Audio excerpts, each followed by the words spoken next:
What does it really mean to be unshakable? It's not just a matter of money, it's a state of mind. When you're truly unshakable, you have an unwavering confidence amidst the storm. It's not that nothing upsets you, we all get hooked at times, but you just don't stay there. Nothing rattles you for any length of time. This state of mind allows you to be a leader, not a follower. To be the chess player, not the chess piece. To be one of the few who do, not the many who talk.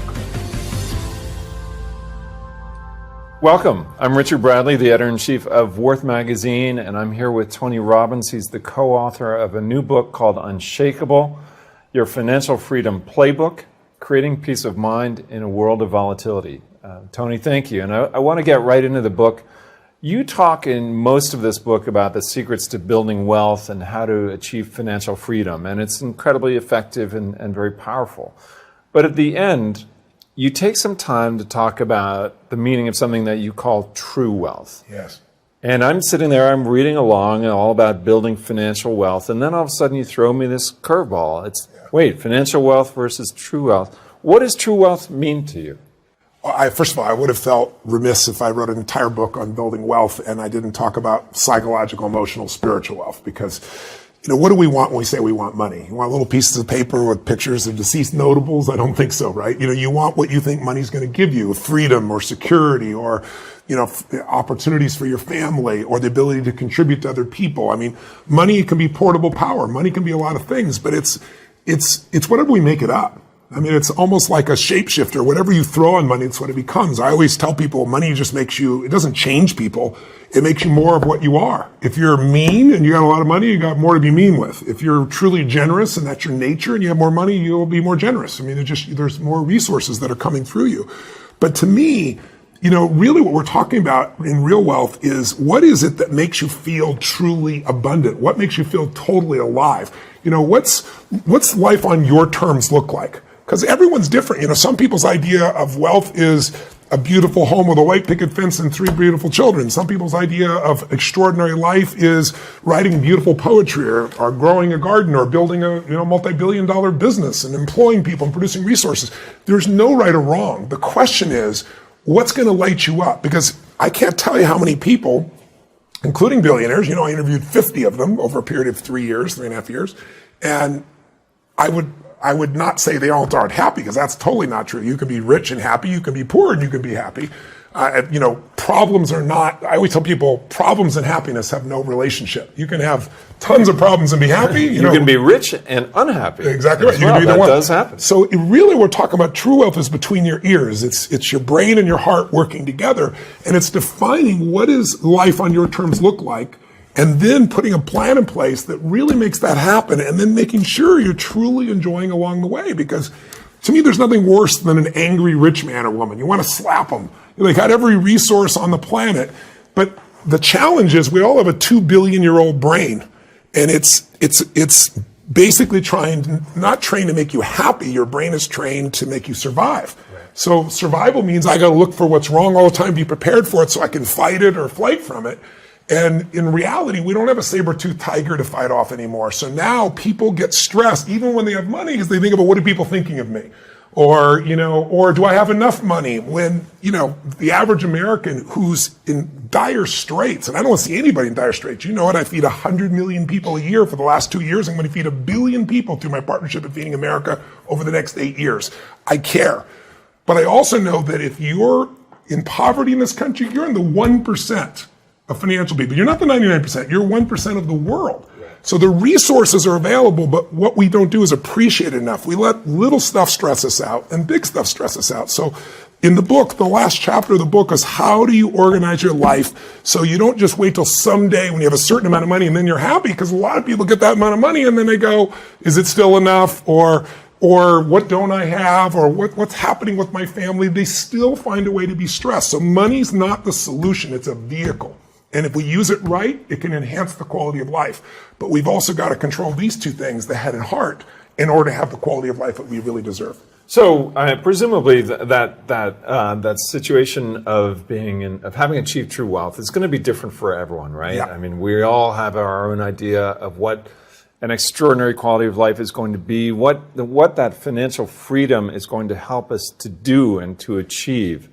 So how do we figure that out? Is there a universal formula that people can apply to sort of help them get to that point where now that we've helped them achieve some financial independence and financial security, how do they themselves figure out what true wealth means for them? I think most people, if you sat down and said, what does life look like on my terms? What would my ideal vision for my life be like? And you took 5 or 10 minutes, I do with people all the time. Most people with just a little bit of prodding or a little bit of state change, where they're not in their head, most people can start to list out what they'd want for their life. But what I found is life on your terms, extraordinary life, whatever it is, you need 2 master skills to really achieve that quality of life and sustain it. Like anybody can get rich. Staying rich is a different thing. And when I say rich, I don't just mean financial. I mean emotional, spiritual, physical, right? So the 2 skills are, number 1 is the science of achievement. The science of achievement, I call it science of achievement because it is a science. Anyone who applies the principles of science can get the same result. So there's a science to wealth. When I wrote Money Master the Game and now Unshakable, I said, okay, instead of me doing this from my perspective, I've worked with Paul Tudor Jones, one of the top 10 financial traders in the history of the world, a guy that in 1987, when the market dropped 22% in a day, made 200% for his clients that year. I mean, I know a lot.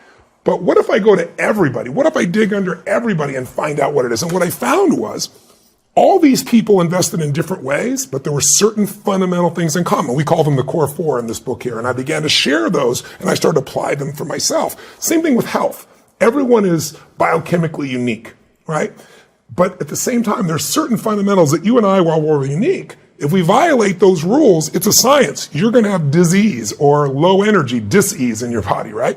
If you align with them, you're going to have abundance of energy. You're going to have passion. You're going to have intensity. You're going to have that physical vitality that can make you even more successful. So there's a science to achievement. If you said, what does it take to achieve? Almost anybody watching this, my guess is an overachiever. It's the kind of person who wants to read a book like this, who goes to a seminar. They're always looking for the edge because that's what made them the best in the world at what they do or really great at what they've done. But there are 3 fundamentals I can tell you at the most basic level. Is if you're watching, if you're listening, think about this. Think about something, and maybe in your own life, Richard, think of what's something in your life today that once was a dream or a goal or seemed impossible. And I think all of us have that. So it could have been something as simple as, growing up and maybe a car represented, especially for a lot of guys, a car was that first symbol of I've achieved something, at a certain level, right?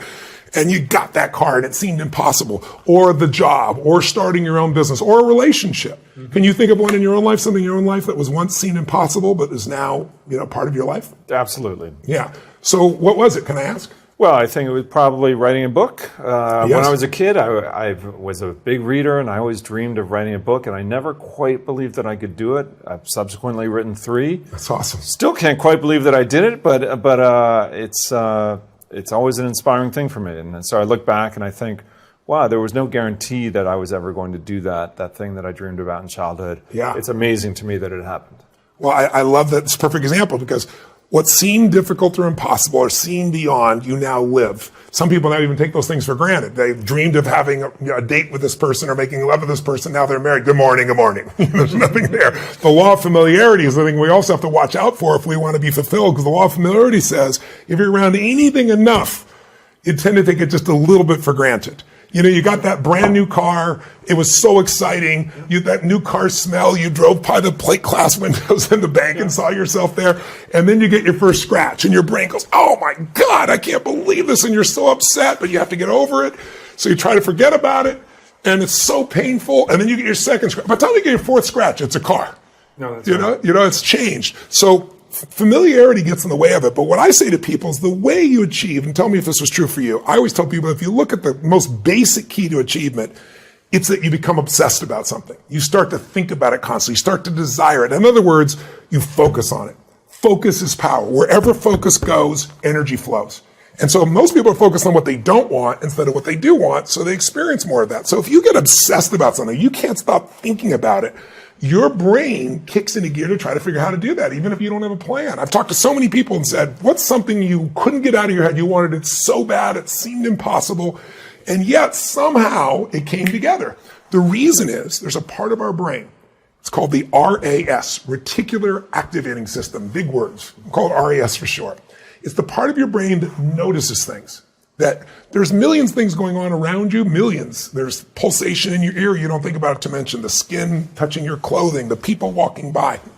But the RAS only makes you look at the things that really matter most. So an example would be if you buy a car or you buy an outfit and suddenly you see that car outfit everywhere. Those cars and outfits were always all around you. But now your RAS says, I own one of those. It's important. So you see it everywhere. Well, the same thing's true when you say, I want this. I desire this. Your brain can start to create a plan. That's step one. Step two is really fundamental. Sometimes you get by without it, but usually it takes massive action.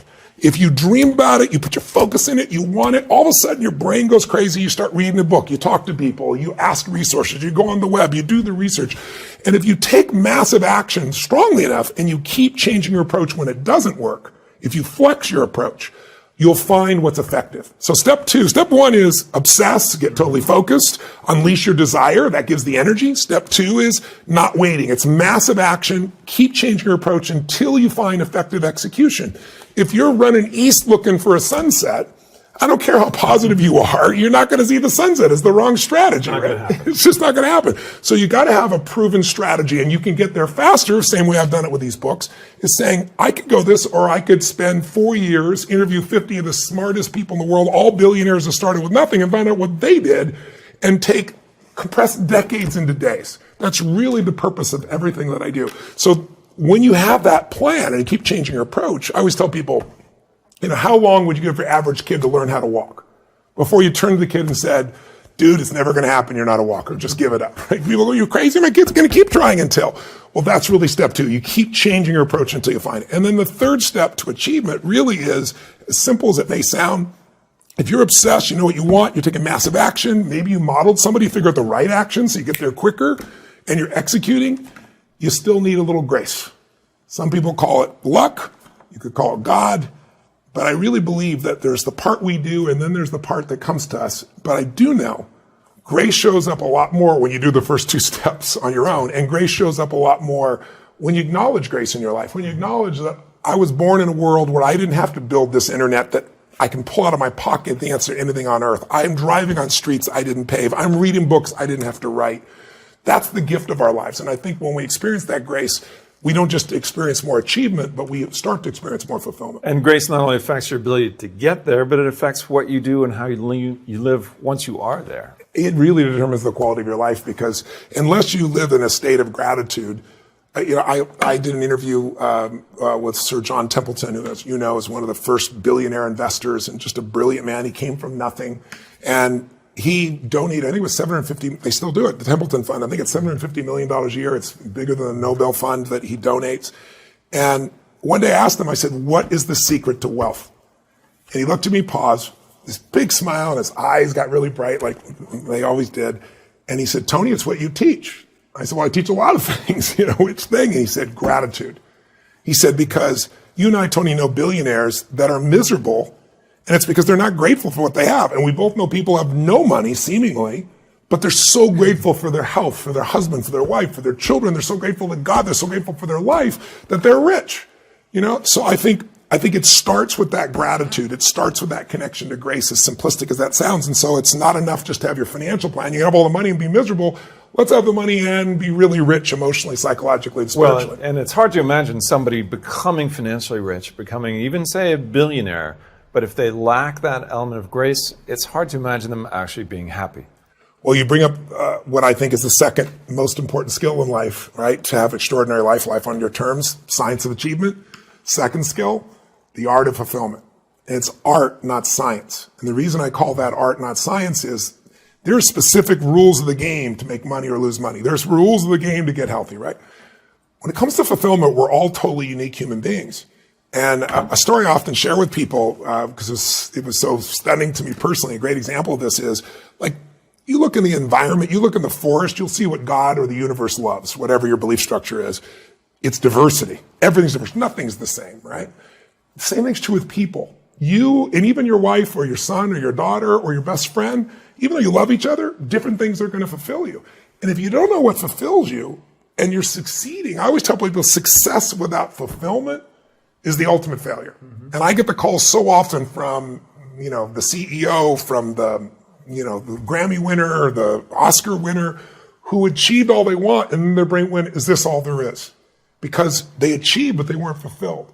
But different things fulfill us. I'll tell you a fun example. Steve Wynn's a dear friend of mine who built most of Las Vegas, right? Just absolute genius and a big part of Macau, gambling business. He's just an amazing human being. And we're dear friends. And one day I get a phone call and he says, it's my birthday. Where are you? And I said, I'm in Sun Valley, Steve, and Sun Valley, Idaho. And we both have ski homes there. And he says, I'm in Sun Valley. He said, come on over, let's celebrate. I said, awesome, I'm on my way. He goes, listen, when you come, I want to show you this painting that I've got. He said, Tony, this painting I have coveted for more than a decade. I forget the number of years, but he said, I bought it for myself for my birthday. And he said, I outbid everybody at Sotheby's. I paid $86 million for this painting. And I'm like, oh my God. The minute he said this, my brain's like picturing, what is this Renaissance painting on, the Mona Lisa? What is this, right? Some religious artifact. I don't know what it's going to be, but it's going to be gorgeous. So I said, I'm coming over. So I come over to the house and he says, take a look. And I look on the wall and it's an orange square. Now this orange square, I don't know if you've ever done this before. You go to an art show or something and you go, it's a blue square, and you go like, how much is that? They go, $10 million. It's $86 million. And so I look to him teasingly and facetiously and I say, you know what? Give me $100 and 20 minutes. I can duplicate this thing. And it's called a Rothko. He goes, no, Tony, this is a Rothko. And he explains to me. And the reason I tease him about it is, to me, it's an orange square. To him, it's worth $86 million of fulfillment. It makes him happy. He's so sophisticated that every brushstroke has a meaning to him. For me, it's a square. So I'm not making fun of him. I'm making fun of me. We all have something different. What one person's orange splotch is somebody else's ultimate, desire. So you've got to find what fulfills you. But in the book, you also tell the unfortunate story of Robin Williams. Well, it is just such a good point. I was trying to think what would be a cautionary tale that people could relate to. So over the last year, while I've been speaking everywhere in the world, I've been, in Australia, Sydney, Australia, I've been in Beijing, I've been in Tokyo, I've been in LA, I've been all over the world, Peru. And all the places I go on, I ask people a simple question. I say, how many of you in this room loved Robin Williams? I don't say liked him. I say, if you liked him, don't raise your hand. But if you really love this guy, you didn't know him, right? 98% of the room raises their hand. I mean, all over the world, right? He's a beloved guy. Totally beloved guy. Tens of thousands of people everywhere, right? So I say, okay, here's my question. Was he an overachiever? Was he a master of the science of achievement? And most people nod their head and say, well, let's look at it. Everyone goes to Hollywood thinking they're going to be a star. Almost nobody does. He decided he was going to be a TV star. He was going to have his own show. He did it. Then he decided, I'm going to have the #1 show. He did it. And some people are old enough to remember the name Mork and Mindy. That was it, right? Then he said, you know what? I want to have the most magnificent family I love and loves me. And he did it. Then he said, I want to make more money than I could spend. And he did it. Then he said, I want to make movies. TV's easy. I want to make movies. Then he said, I want to win an Academy Award, but Richard, for not being funny, which is his #1 skill. And he did it. He won a dramatic, Academy Award. And then he hung himself. I mean, how do you explain that? I mean, here's a man who's loved by tens of millions of people all over the earth. I mean, really loved them. He lit everybody up except himself. And he left so many people shocked, and worse than that, his children and his wife, you can only imagine what they've been through. And he was a good man, a really good man. But he suffered for decades because he succeeded. But clearly the suffering was there. The suffering was why he did cocaine. It's why he drank alcohol to extreme. It's why he did the things he did. And then in the end, he had a disease, but his body was worn out. So I look at this and I say, look, I know you're not watching, you're not going to go commit suicide, but most of us live a life where we succeed, but we're not totally fulfilled. And to me, that's a travesty. And maybe the beauty of what we can learn from Robin Williams is, when you get on an airplane, one of the first things they do is they say to you, if there's a lack of oxygen and the mask comes down, put it on your kid first. No. They say put it on yourself first. Sounds so selfish. But the reason is if you don't take care of you, you can't help your kid. Well, the same thing's true. If you can't be fulfilled, then you're not really going to be helping anybody else long term. And so my mindset has been to help people end suffering. So, Tony, you asked me a question about my life. Let me turn the tables and put something back on you. You say in this chapter that you see so many people, maybe not to the extreme of Robin Williams, but still, who are missing out on so much of the joy and the fulfillment that they deserve to experience. But nobody teaches us how to be happy. I mean, you try, but what's your method? How do you do it? I think it's really simple, truthfully. To be fulfilled, there aren't hard, fast rules, right? Because we're all fulfilled by different things. But there's a couple of principles that will guide you. The first one is you got to grow. I don't care how much money you have. I don't care how many millions of people love you. I don't care how great your children are. We grow or we die. It's the nature of a human being. In fact, the purpose of a goal is not to get the goal. People get the goal, like I said, and go, is this all there is? The purpose of a goal is to become more. Because what we get, as much as we get, it's never going to make us happy. Those are tools that we can use to help people, help ourselves, help our family. But what makes us happy is who we become. And so, if you grow, I always tell people, if you want to know what it takes to be happy, it's one word: progress. If you're overweight, but you just start making progress, you haven't lost it all yet, but you lose the 5 or 10, you start feeling more, you're going to be on fire. If your finances are messed up and you pick up a book or you get a coach or you get somebody and you start working towards it, even though you're not there, you see progress, you're lit up. That's because we're wired to grow, because everything in the universe grows or dies. That's not Tony Robbins' law, that's the law of the universe. But also, I really in my soul believe we grow so we have something to give.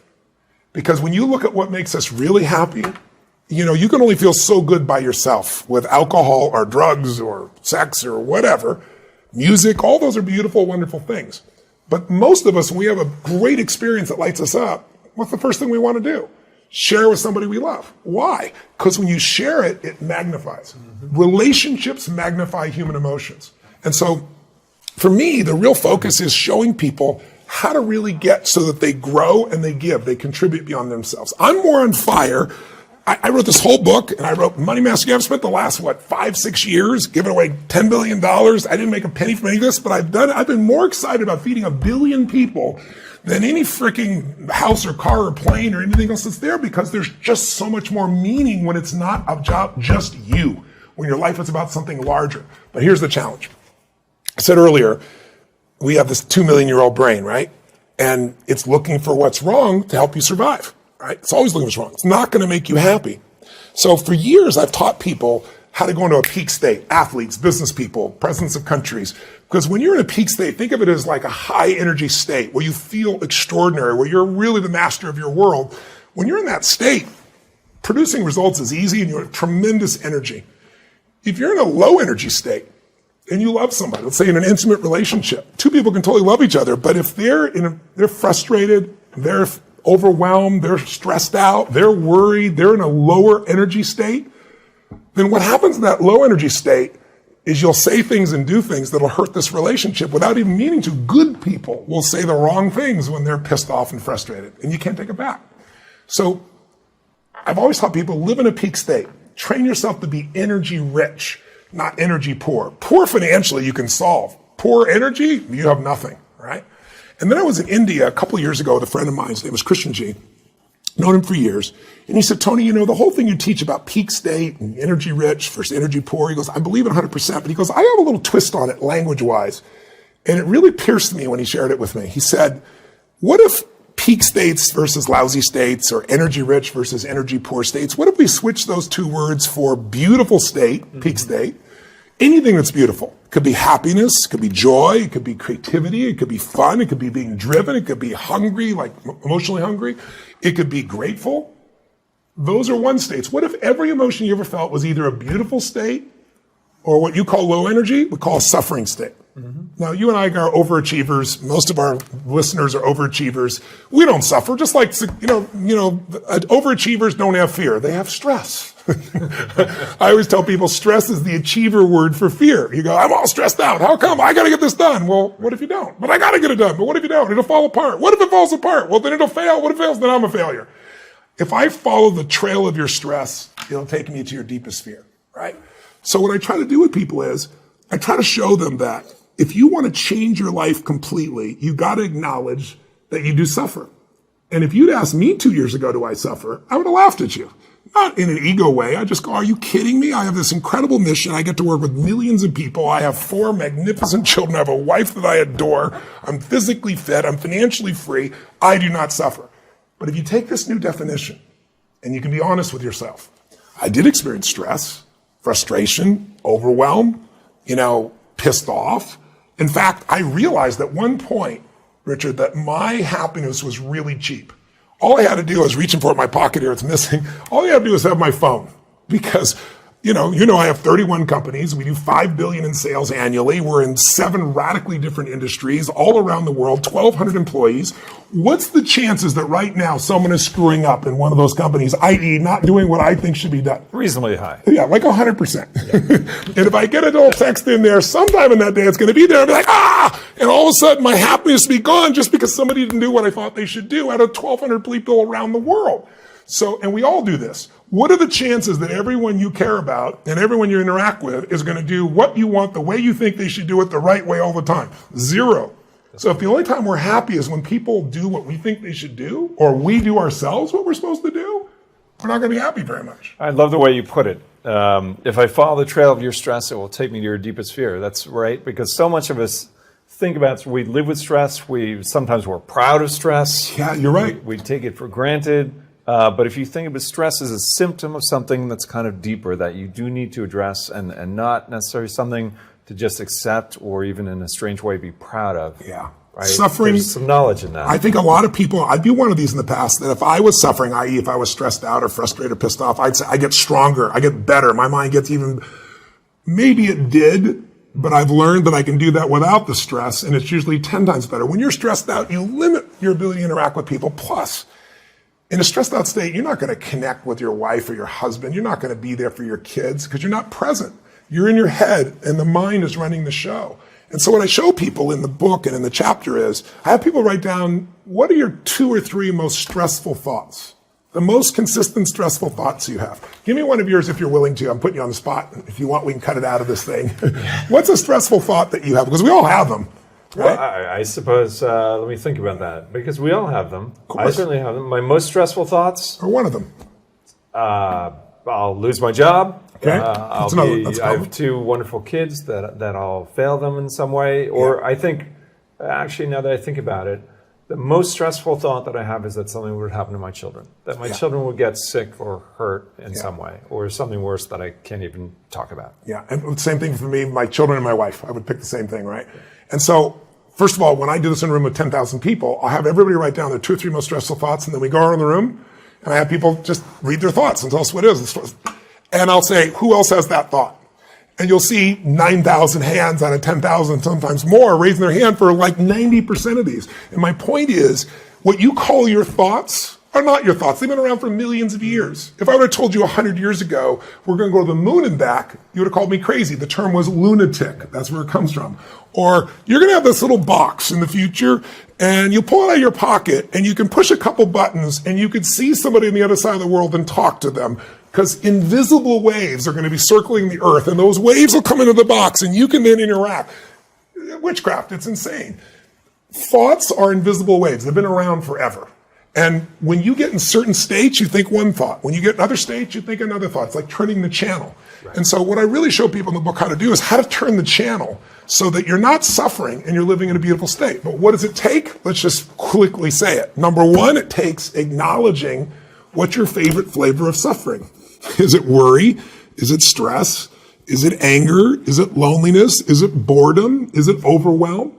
And then noticing what are the thoughts that trigger that and realizing it doesn't matter how much money you have, those thoughts can still make a billionaire crazy and frustrated and overwhelmed. And so what I show people to do is a process of how to let go of those thoughts. And we walk through that in the book in detail. But fundamentally, it starts with making the most important decision of your life, which is, if I would ask me up until 2 years ago, I would say it's who you spend time with, who you love. Because who you spend time with is who you become. Mm-hmm. I think it's still one of the most important decisions in life. But you can pick the right person and still do things in your head and make yourself miserable. So you really have to decide. The most important decision is, do I want to be happy? Will I commit to being happy? More important than happy. Sometimes you can be so happy you smile so much your face hurts, right? You need variety. Am I committed to living in a beautiful state even when it doesn't go my way? Even when it rains on my parade, even when my biggest fear shows up. Because I can't control whether your husband or wife will live or die or get sick or leave you or get a divorce. I don't want any of that to happen to any human being. I hate suffering. I do anything I can to help people not suffer. But I can't control that. You can. There are people who have lost their arms, they've lost their sight. There have been people that have been through the most horrific experiences in life, and they found a way to still be happy because they've made the decision that life is too short to suffer. I've interviewed dozens and hundreds over the years, but dozens that have impacted my soul, that made me realize I can change this. I've just gotten used to it. I've bought into the theory that this survival software that's constantly running and making you suffer, that's normal. No, that's what the mind will do. And mind has been around forever. What I'm going to do is something different. And the way I get out of suffering, I give myself a 90-second rule. It's really simple. I say, look, if I feel myself starting to feel that stress, feeling that pissed offness or upsetness or concern or worry about my kid, whatever, I realize that's not going to make it better. Life's too short to suffer. And then I just kind of breathe slowly, slow everything down, and I just watch the thought go by and go, look at that crazy thought. Because everybody's had crazy thoughts. Everybody's had a thought, I'm going to kill that son of a bitch, right? And then you don't kill them because you don't believe that thought. It's the thoughts that are stressful that you believe that mess you up. When you question them, you break the pattern. And then the last thing besides the 90 seconds, and by the way, Richard, be honest, in the beginning, it should have been 4-hour rule, maybe a 4-day rule. I was not very good. A waiting period. Yes. But what's nice is the more I've done, it's like a muscle. The more I've trained myself to do it, I can authentically tell you now, it takes a lot for something to take more than 90 seconds for me now. And the level of joy surpasses all the money you could ever have in a million years. And then the money, it's easier to even make money because you're not attached. You don't have the fears. You don't have the scarcity that people have because you feel so rich already right now. I always tell people, don't wait to be rich. What is that richness? It's abundance. It's joy. It's happiness. It's contribution. It's getting out of yourself. Because as long as we're thinking about, oh my God, I lost something, or you did something, now I have less love, less respect, less money. If I think lost less, or because you did something, or because I did something, I'm never going to have what I want in my life. Loss, less, never. Those three thought patterns, they're the source of all suffering. And the antidote, see it for what it really is, know it's BS, and find something to appreciate. What I tell people is,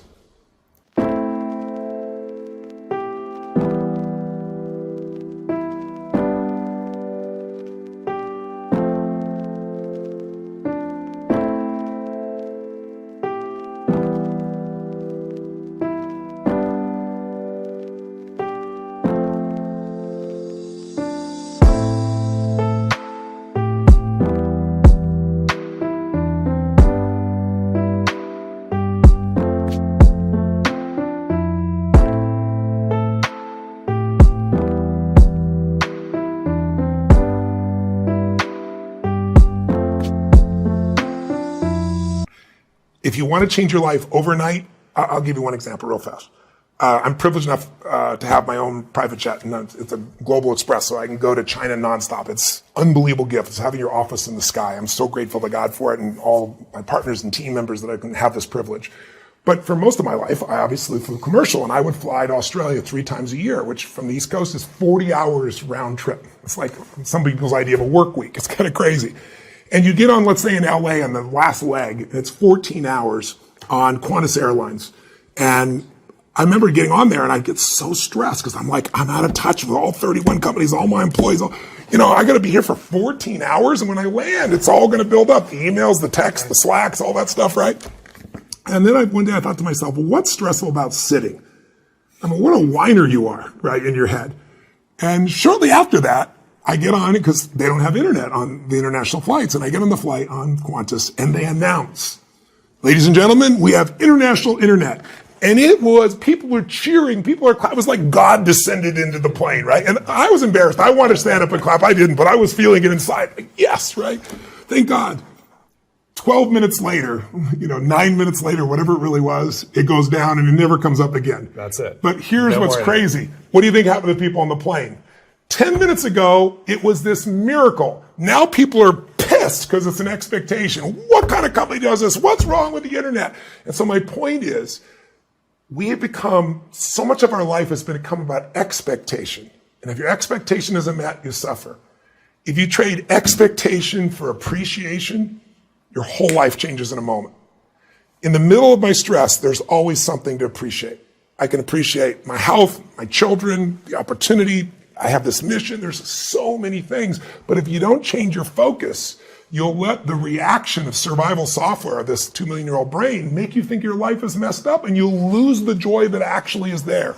So in the book, I give you some techniques that you can do in 2 minutes that take you out of suffering and put you right back into real wealth. And when you have that kind of abundance, your relationships prosper, your health prospers because you don't have all that stress, your joy prospers, you're rich today while you're also making your financial world be where you want it to be. And Tony, it's one of the things that I really like about this book, Unshakable, is that you not only provide really powerful tools for financial knowledge and financial growth, but you combine them with these tools that acknowledge that money is important, but it's not everything, and it's not enough. Yeah, it's not everything. Right? And I think you do that within the covers of one book in about 200 pages.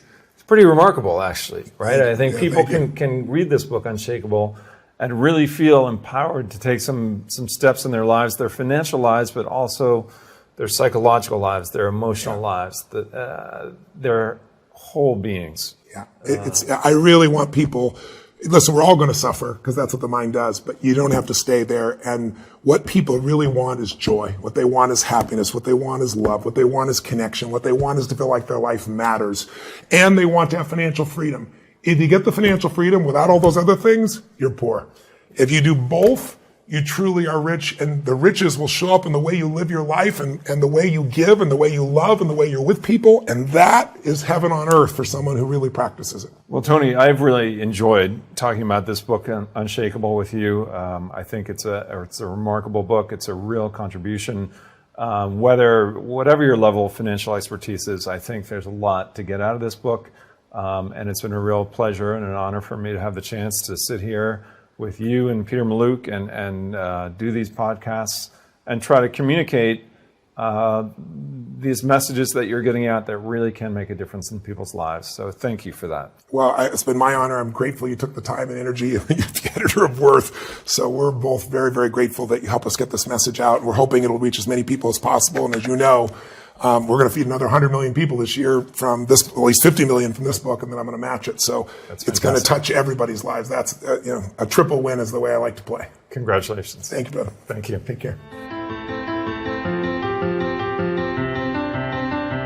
Hey, it's Tony Robbins. Listen, I hope you've enjoyed this episode of the Unshakable podcast. It's the companion to my new book, Unshakable, Your Financial Freedom Playbook, Creating a Peace of Mind in a World of Volatility. And it's co-authored with my dear partner, Peter Mallouk. Listen, by listening to this series, along with reading the book, you'll be armed with all the essential facts and strategies you need to help transform your financial life. So if any of the ideas here you've heard today have struck a chord with you, and you're interested in getting a second opinion on your own financial plan, or create one if you don't have one, then please go to getasecondopinion.com. That's getasecondopinion.com to have a creative planning advisor take a look at your portfolio, or again, help you to create a plan. It's completely complimentary, completely free, and there's no commitment necessary. I'd also personally love it if you'd leave a review of this podcast on iTunes. I'd love to know what you thought of the program. And also, I'd love to hear any new questions you have, any takeaways you took from the podcast. And if you want to share any success stories about your own journey towards financial freedom, we'd certainly love to hear about it.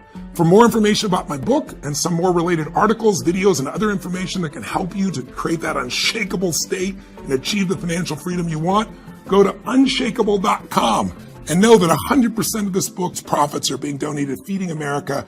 45 million people in this country every night don't know where their next meal is going to come from. 17 million are children. And your contribution to this book, 100% of those profits are going to feed them. We'll feed 50 million people this book, and we'll feed another 50 million, 100 million next year alone, just with the additional bonuses that I'm offering, the additional benefits I'm getting Feeding America as well. So thanks for being my partner, and live strong, live with passion, and we'll hear you and meet you on the next podcast.